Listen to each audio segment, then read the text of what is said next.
Hello students, welcome to Gate Electronics Guruji classes. In this video, we are going to solve one more problem on the concept of even and odd signals. And this problem is a very interesting problem and it's a very good problem. So let's see. The problem says consider the function xt shown in figure. So this is the waveform of xt. And it says draw the even part of xt. So we have to draw the even component of xt. We know that the even component of the signal xt, suppose the even component is denoted by xet, this is given by xet is equal to xt plus x sub minus t divided by 2. This is the formula or this is the expression for evaluating the even part or the even component of xt. So now let's learn the steps that we have to follow to draw the waveform of the even part of xt. I can think this expression as if half times of xt plus x sub minus t. That is, to obtain the waveform of xct, that is the even part of xt, we have to first add the waveform of xt with the waveform of x sub minus t. And then we have to multiply a constant factor of half to the addition or to the sum of xt and x sub minus t. In the problem, you are given the waveform of xt and you are not given the waveform of x sub minus t. But to obtain the waveform of xct, that is the even part of xt, you also require the waveform of x sub minus t, because if you don't have the waveform of x sub minus t, then you cannot add the waveform of xt with the waveform of x sub minus t. So first you need to draw the waveform of x sub minus t from the waveform of xt. We know that if we have a signal xt and we perform time reversal operation on the signal xt, we obtain the signal x sub minus t. And what do we do in time reversal? We simply have to take the mirror image of the waveform of xt about y-axis to draw the waveform of x sub minus t. That is, we simply need to flip the waveform of xt about y-axis to obtain the waveform of x sub minus t. So now I will draw the waveform of x sub minus t from the waveform of xt by taking the mirror image of xt about the y-axis or by flipping the waveform of xt about y-axis. So let me draw the waveform of x sub minus t. So that's how the waveform of x sub minus t looks like. Observe that the waveform of xt has simply been flipped about y-axis to draw the waveform of x sub minus t.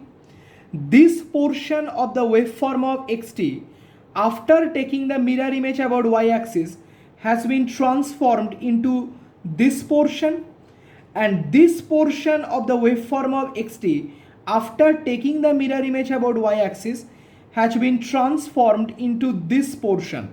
So that's how the waveform of x sub minus t looks like. Now we will add the waveform of xt with the waveform of x sub minus t to obtain xt plus x sub minus t.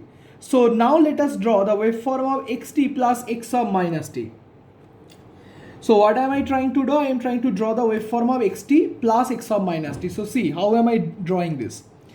I have already solved this kind of problems before, but still I am explaining it here how to draw the waveform after addition. I see that xt and x sub minus t are both continuous time signals, and we know that to add two continuous time signals we have to add their amplitudes at each and every instant of time, right? See, when the time variable t is varying from 0 to 3, xt is having a linear variation from the value 1 to the value 2. And when time t is varying in the interval 0 to 3, x sub minus t is having a constant value of 1.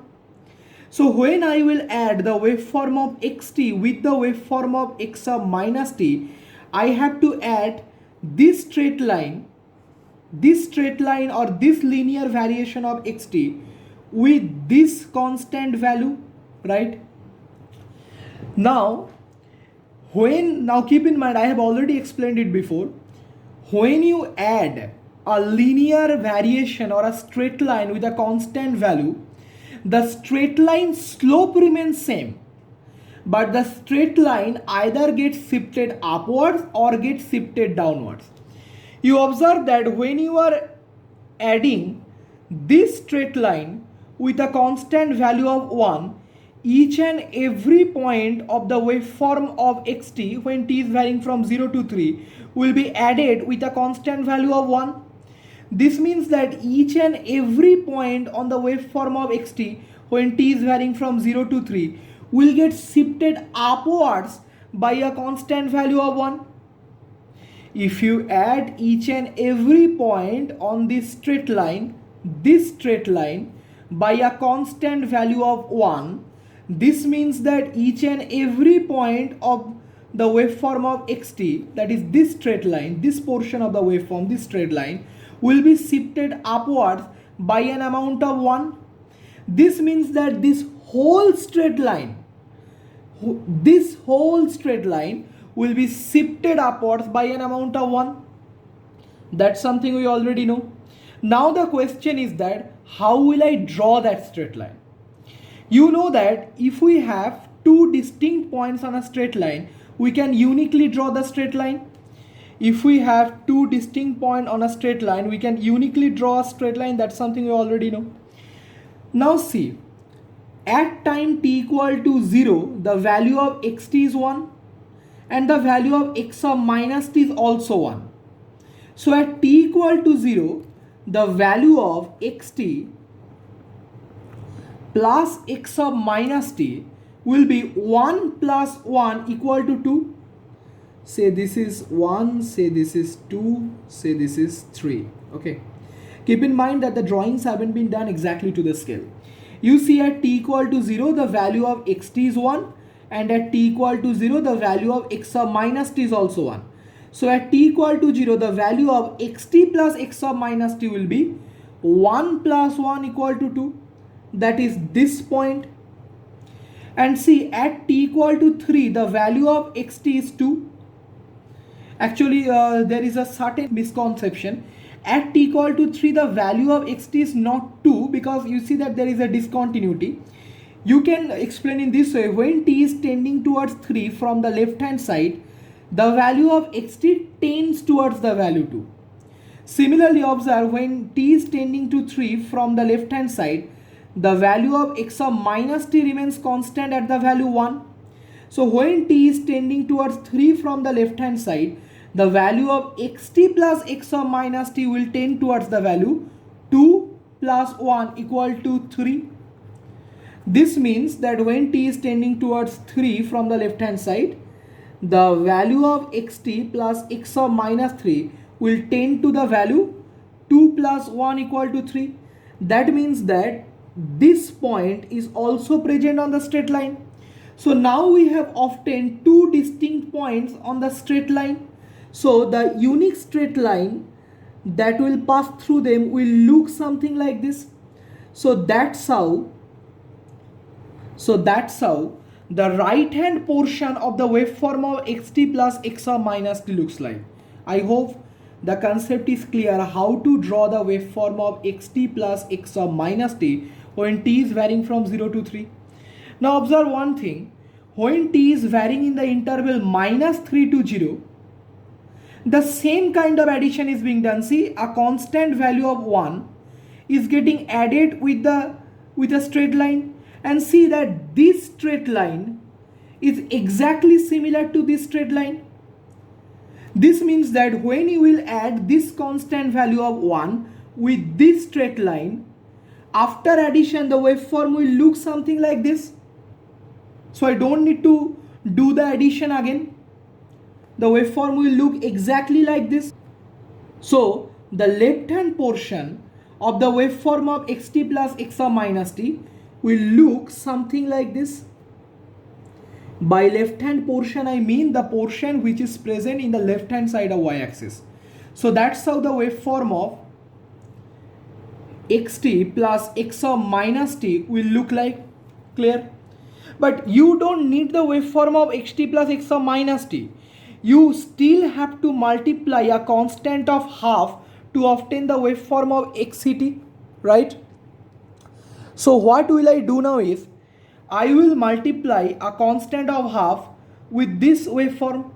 When we multiply a constant of half with a waveform, what we do is, we multiply each and every point's amplitude with a constant of half, right? That means that xt plus x of minus t had a value of 2 at t equal to 0. So this value will now become 2 into half equal to 1. That means at t equal to 0, the value of xt plus x of minus t divided by 2 will now become 1, right? And see, at t equal to 3, the value of xt plus x of minus t was 3. So if you multiply it with a value of half, this will become 3 by 2 or 1.5. This means at t equal to 3, the value will be 1.5. Clear? So how will the final waveform looks like? The nature of the waveform will remain same, just that every point has now been scaled by a factor of half. So the waveform will now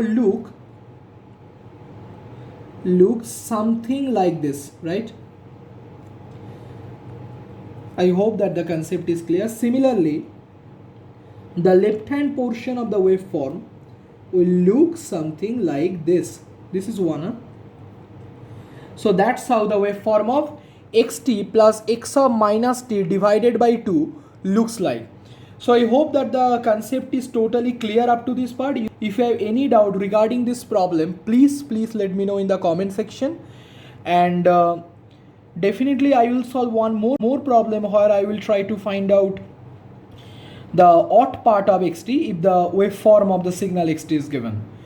And as I have assured you that I will cover almost all the possible types of questions that can be asked from the concept of even and odd signals. So if you think that these videos are being beneficial for you, then please subscribe to my channel, share these videos with your friends, because it's your likes, your comments and your subscriptions to my channel that motivates me to make more and more videos for you. Thank you.